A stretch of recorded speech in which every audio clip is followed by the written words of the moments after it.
खरं तर भारतीय जनता पार्टीचे सर्व नगरसेवक शहरातील प्रत्येक विकास कामांसाठी नागरिकांच्या प्रश्नासाठी तत्पर आहे आणि ते त्या पद्धतीनं काम करत असतात. सोमवार पेठील काही नागरिकांना त्यांच्या घरावरती नांगर फिरत होता. क्रीडाईच्या काही सदस्यांना त्या ठिकाणी येऊन आपले प्रश्न मांडायचे होते. अशा पद्धतीने कराड शहरातील सर्वसामान्य नागरिक त्या ठिकाणी उपस्थित होता. त्या ठिकाणी कोणताही गुंड नव्हता. आमच्यावर कोणताही गुंड या नगर परिषदेमध्ये येत नाही. कुणावरती गुंड येत असतील त्यामुळे त्यांनी तसा शब्द वापरला असेल. आम्हाला कोणताही गोंधळ घालायचा नाही, नागरिकांचे प्रश्न मांडायचे.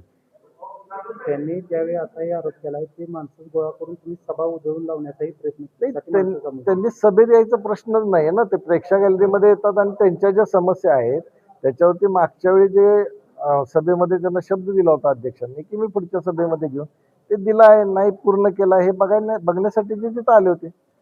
त्यांना जर भेटायचं असेल अध्यक्षांना.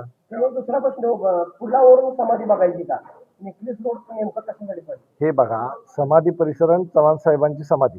चव्हाण साहेब आदरणीय यशवंतरावजी चव्हाण साहेब हे सर्वांनाच आदरणीय आहेत. आपल्याच नुसतं कराडला नाही तर महाराष्ट्राला आणि देशालाही आहे.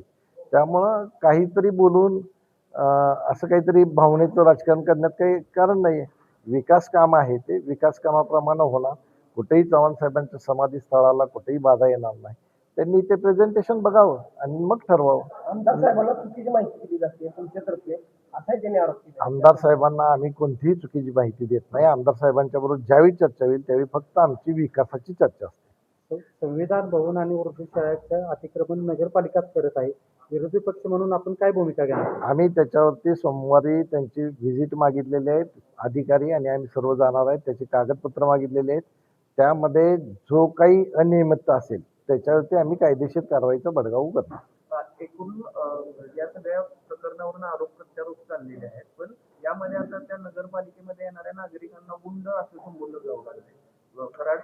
सर्वसामान्य नागरिकांना गुंड म्हणणं खरं तर हे निंदनीय आहे.